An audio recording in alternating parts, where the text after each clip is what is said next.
To kill a mockingbird, as told through the eyes of a young girl named Scout. When I was almost 6 years old, my brother Jem broke his arm. It wasn't just any break.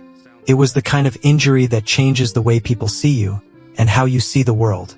For most folks in our town of Maycomb, it was just a story about a boy's accident. But for us, it was the end of something far bigger than a broken bone. It was the end of childhood. Maycomb was a small, slow place where everybody knew everyone else's business, and nothing much ever happened. But the summer Jem got hurt, things started to change. It was the summer we met Dill. The summer Boo Radley's house became more than just a shadow at the end of the street. And the summer our father took a case that would turn everything upside down. My name is Scout Finch, and this is how my story begins. Not with a bang, but with a crack in the quiet. It started long before the break. Long before the courtrooms and Tom Robinson and the dog with madness in its eyes. It began the summer we met Dill, and the world began to pull at its seams. Now Jem tells this, a little older now but remembering like he's still 10. Scout was always tagging along. She thought she could do everything I did, and most times she could. But that summer, she met Dill and everything changed. Dill was small, sharp-eyed, and could spin stories out of thin air. Now Dill says this proudly, with the voice of a kid trying to sound older than he is. I could tell a tale that'd stop a dog in its tracks. I came from Meridian, Mississippi, and I'd seen movies and ridden trains, and once I swore I saw a real gypsy. Now Scout laughs and interrupts. Dill said he could smell death, claimed it had a sweet, rotting smell. We didn't believe him, but it gave us shivers just the same. Now Scout slows her voice, the way folks do when they approach something sacred or feared. We lived on a quiet street in Maycomb, Alabama. Our house was next door to the Radley place. The house stood gray and silent, shrouded by trees that hadn't known sunlight in years. Boo Radley lived there, or so we were told. They said Boo was locked up for stabbing his father with a pair of scissors, that he only came out at night, stared through windows, breathed on glass just to fog it. Of course, no one ever saw him, but that didn't stop us from believing every word. Now Jem says this, a little sheepishly. One day Dill dared me to touch the house. Just lay a hand on the siding and run. I did it, but I swear, Scout saw a shutter move just a flicker. Maybe Boo was watching us even then. Now Scout picks up the story. As summer drifts into school season, that fall I started first grade. I was so excited, but it was nothing like I imagined. Miss Caroline told me to stop reading at home with Atticus. Said I was too advanced. Imagine that, being punished for knowing too much. Now Atticus speaks, calm and measured like a man who's weighed every word before saying it. If you'll go to school, Scout will still read every night. That's a fair bargain. Now Scout reflects, softened by time. Atticus never raised his voice, never laid a hand. He believed in words, in reason, and he believed the law was something noble. I didn't understand it all back then, but I trusted him completely. Now Calpurnia speaks, with dignity and steel in her tone. Miss Scout, you best stop fussin'. You eat your supper or go hungry, but don't you sass me in this house. Now Scout chuckles. Calpurnia was the only woman in our house.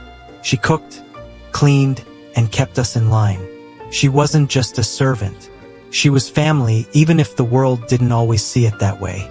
Now Scout continues, the story winding into winter. One day walking past the Radley place, I saw something shiny in the tree chewing gum. I sniffed it, looked around, then popped it in my mouth. When Jem found out, he nearly fainted. Now Jem says this, Big Brother stern. Scout, are you crazy? That could be poisoned. Now Scout defends herself, matter of fact. It wasn't. Tasted fine. Now Jem describes this next bit with awe. Then we found 2 Indian head pennies. Then soap carvings that looked like us. A spelling medal. Pocket watch. Someone was leaving us gifts. Now Scout says this with quiet reverence. We didn't know it yet, but Boo was speaking to us. In the only way he knew how. Now Scout remembers a bitter cold. The kind that changes a place. That winter was the coldest in years. We built a snowman. A real one. First time in living memory. And then Miss Maudie's house caught fire. We stood on the sidewalk, barefoot, wrapped in coats. I didn't even feel the blanket till Atticus asked where I got it. Now Atticus asks gently, "Scout, where did this come from?" Now Scout whispers, stunned, "I didn't know." But it had been laid over my shoulders while I watched the flames. Boo, it had to be him. Now Scout says this, her voice heavier as spring turns toward a more dangerous summer. Then came the case. The one that split the town in two. Atticus was appointed to defend Tom Robinson, a black man, accused by Mayella Ewell. Her father, Bob, swore Tom had harmed her. Now Atticus speaks to his children, seated by the fireplace. This case is going to stir people up, but I couldn't live with myself if I didn't try. Now Scout remembers how her world shifted. Folks started calling Atticus names, some of them worse than names, even kids at school. Jem and I didn't know how to carry it, but Atticus told us to hold our heads high. Now Scout adds this quietly. He said real courage wasn't a man with a gun in his hand. It was knowing you're licked before you begin, but beginning anyway. Now Calpurnia tells this, her voice soft and proud. One Sunday, I took them to my church. I was nervous, but the congregation welcomed them. That was the first time they saw how black folks worshipped, how we carry joy, sorrow, and hope in every note of every hymn. Now Reverend Sykes tells this with warmth. We don't have hymn books. We sing by lining.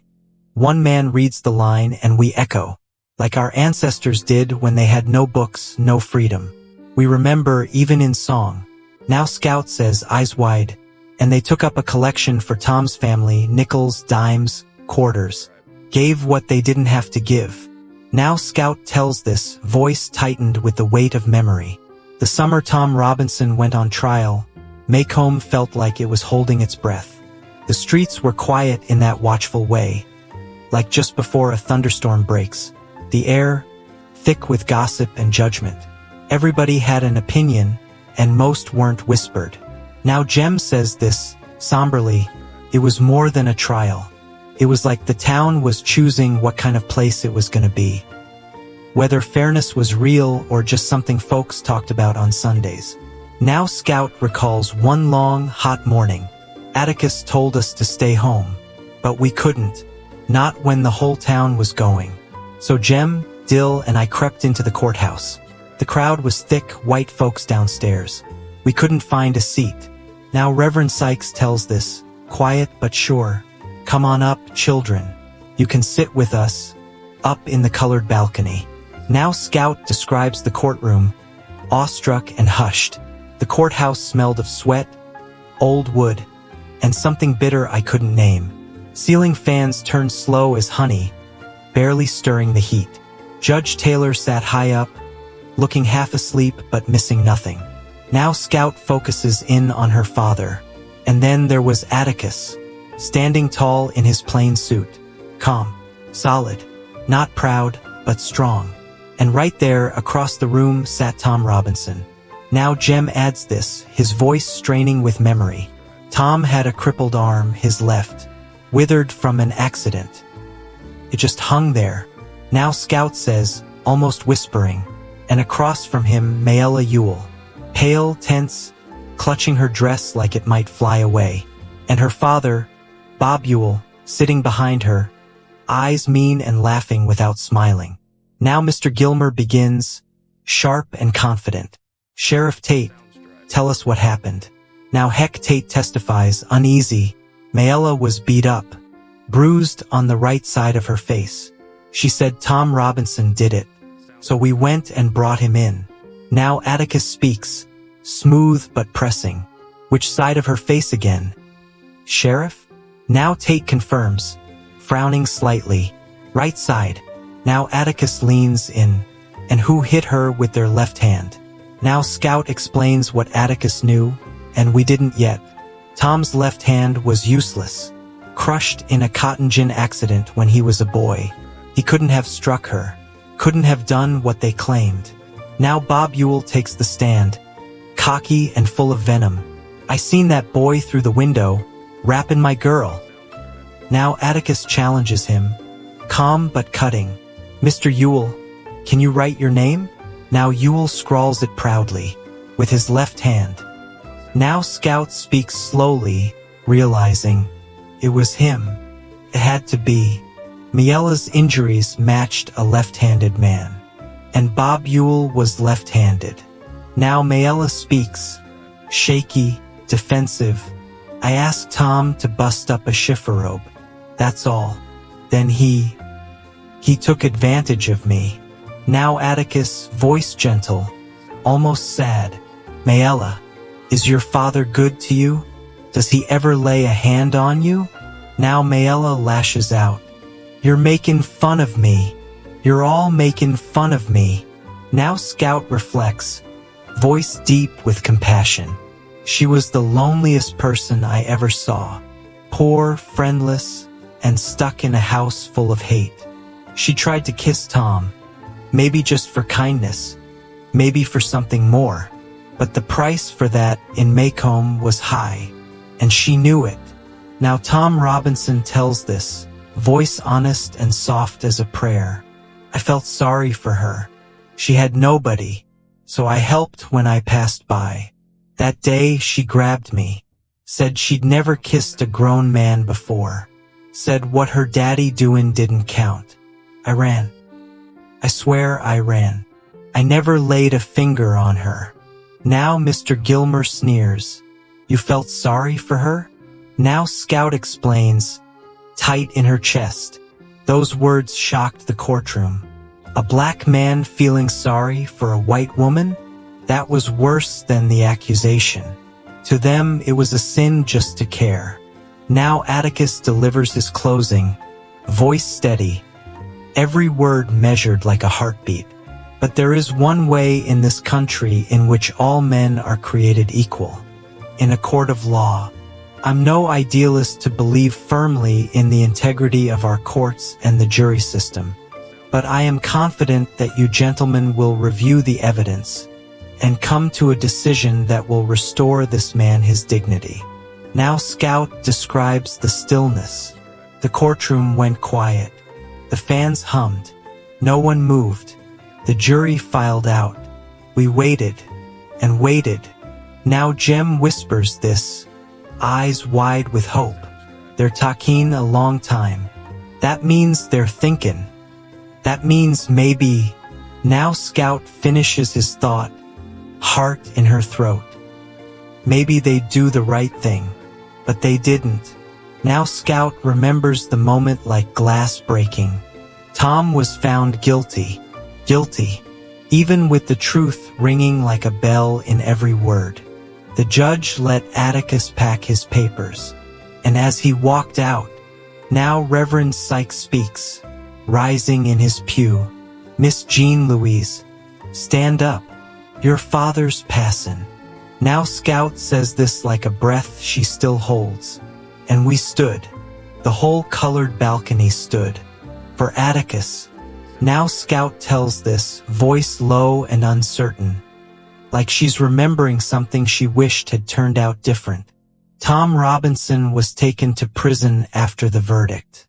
And even though Atticus said we'd appeal, something felt final about it. Like a door slamming. Something inside Jem cracked that day. He didn't cry, not right away. But he walked like he was carrying more than his own weight. Now Jem says this quietly, like he's trying to make sense of the world again. How could they do that, Scout? How could 12 reasonable men, all looking at the same facts, still say he was guilty?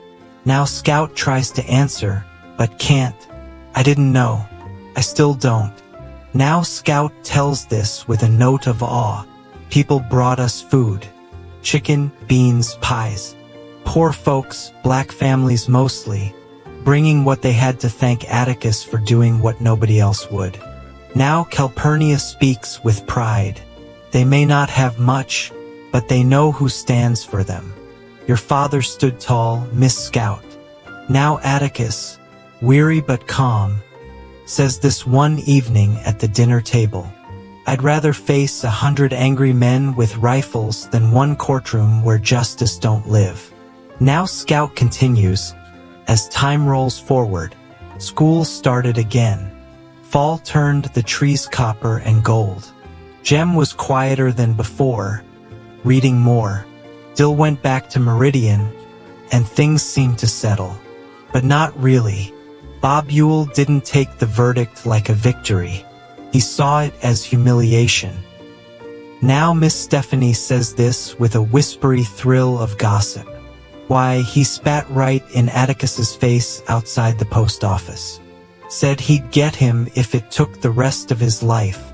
Now Atticus says this, brushing his collar clean. I wish he wouldn't chew tobacco. Now Scout reacts, confused and a little frightened. Aren't you scared, Atticus? Now Atticus answers simply, no. He needed to feel big for a minute. Let him. Now Scout speaks as weeks go by, fall deepens, and the air grows sharper. Tom tried to escape prison. They said he ran for the fence. Guards fired 17 shots. 17. Said they warned him, but it felt like they were waiting for him to run. Atticus was the one who had to tell Helen, Tom's wife. Calpurnia went with him. She came back quiet, eyes heavy. Now Calpurnia tells this, slowly, like she's squeezing the words through grief. She dropped right there on the porch. Didn't even cry. Just folded over like something broke that had been holding her up. Now Scout picks up the thread as life circles forward. Then Halloween came. The school was putting on a pageant. I was a ham, literally a ham, made out of chicken wire and brown cloth. Now Jem laughs a little. She was the best-looking pork product in Maycomb. Now Scout tells this like the start of a ghost story. The night was cool and dark, the moon low behind the trees. Jem walked me home after the pageant, still teasing me about missing my cue.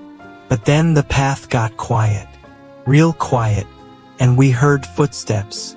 Now Jem whispers, "Run, Scout, run." Now Scout remembers, breath-catching, couldn't see. The ham costume slowed me down. Someone grabbed me. I rolled, heard a crunch. Jem screamed. Then another voice, a grunt, and the sound of a struggle. And silence. Then arms. Strong arms lifted me. Now Scout continues, almost whispering. I came to on the porch. My costume was torn. Jem was unconscious, his arm hanging strange. And a man stood in the corner of the room, pale. Eyes like silver water, thin as the shadow of a tree. Now Sheriff Tate speaks, grim and certain. Bob Ewell's dead. Fell on his own knife, looks like. Now Scout looks up at the man, then to Atticus. That man carried me. He saved us. Now Atticus, voice cracking slightly. Scout. Do you know who that is? Now Scout answers with gentle certainty. Hey Boo. Now Scout narrates this next part like a dream she's holding in both hands. We sat on the porch. Just the two of us. Boo Radley hadn't spoken a word, but he didn't need to. I led him by the hand, as if he were a child. His skin was paper white, his eyes soft like he saw everything and judged none of it. He stood on our porch for a long time, watching the street, quiet. Now Scout finishes with calm, reflective warmth. You never really understand a person until you climb into their skin and walk around in it. I thought I understood what Atticus meant before, but I didn't. Not until I stood on Boo Radley's porch and looked back at my life from his eyes. That night I walked him home, and he never came out again. Perfect. Cheyenne. Here's part 4. the final chapter in our 4-hour audiobook script of To Kill a Mockingbird, told with immersive, flowing narration and character voice transitions like, "Now Scout tells this." This part is quieter, contemplative, reflective, and gives closure to Scout's journey from innocence to understanding. Expect about 45 more minutes of storytelling here. Now Scout tells this, voice hushed like the last ember of a fire. After that night, things were never the same. Jem's arm healed, mostly, bent at the elbow but strong. He didn't talk about what happened much. Not right away, but it sat behind his eyes, like a shadow that never quite left. Now Scout continues with a pause, thinking, I didn't go back to Boo Radley's house. He didn't come out again. It was like that night had been the one moment we shared the same world. Just one. And then he disappeared into his silence again. Now Atticus tells this, sitting by Jem's bed. He'll be all right, Scout. He just needs rest. Now Scout asks, soft and unsure, Atticus, was it right what Sheriff Tate said, that Bob Ewell fell on his knife? Now Atticus answers carefully, thoughtfully, it's what had to be said. Sometimes the truth isn't just a matter of facts. Sometimes it's about protecting the innocent. Now Sheriff Tate speaks, gravel in his voice, steady as a stone. There's only one kind of folks that'd drag a man like Boo Radley into the spotlight for doing something good. A sinless man who's done nothing but keep to himself. And I'm not gonna be one of them. Now Scout says this, realizing, bringing him into the courthouse would be like killing a mockingbird. Wouldn't it? Now Scout reflects, slow and still. That was when I finally understood. Not just what Atticus told us, but what he lived. You can shoot all the blue jays you want, but it's a sin to kill a mockingbird. Because they don't do anything but make music for us. They don't steal nests, don't destroy crops, they just sing. Tom Robinson was a mockingbird. So was Boo Radley. Now Scout remembers one afternoon, long after the trial, as she sat on the porch swing. The sun was low. I heard the click of Atticus's typewriter from inside. Jem was stretched out with a book in the grass. The world felt quiet, not peaceful exactly, but resting.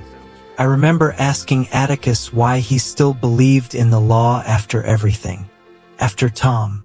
Now Atticus replies, gently and firm, because one day, Scout, enough people will believe in it too. That's how things change. Slowly, but surely. Now Miss Maudie chimes in, voice proud, voice of a woman who sees the long road and walks it anyway. There are some men in this world born to do our unpleasant tasks. Your father's one of them, and Maycomb's lucky to have him. Now Scout picks up again, her voice older somehow, more rooted. Years passed. The Radley house stayed shuttered. Folks stopped talking about Boo. The world rolled on as it always does. But I never forgot. I never forgot the courtroom, the balcony rising when Atticus passed beneath. I never forgot the sound of 17 shots, or the feeling of a strong arm lifting me from the ground when all the dark in the world had fallen. And I never forgot walking Boo Radley home, hand in hand, like it was the most natural thing in the world. Now Scout imagines this quietly. If Boo ever stood on his porch again, maybe he'd remember that night too. Maybe he'd see 2 children walking home beneath the trees, safe, together, unbroken by the ugliness of the world. Maybe that would be enough. Now Scout finishes, voice quiet as a whisper beneath an open sky. As I stood on Boo's porch that night, I saw Maycomb not as I'd always known it, but as Boo must have seen it. Small, wounded, beautiful in places, cruel in others, but still worth loving, just like people. You never really know someone until you stand in their shoes and walk around in them. And that's what I did. For the first time, I saw everything, and I was changed. That was the story of To Kill a Mockingbird, as told through the eyes of a young girl named Scout, who grew up in the shadow of injustice, but came to understand the meaning of empathy, courage, and quiet goodness.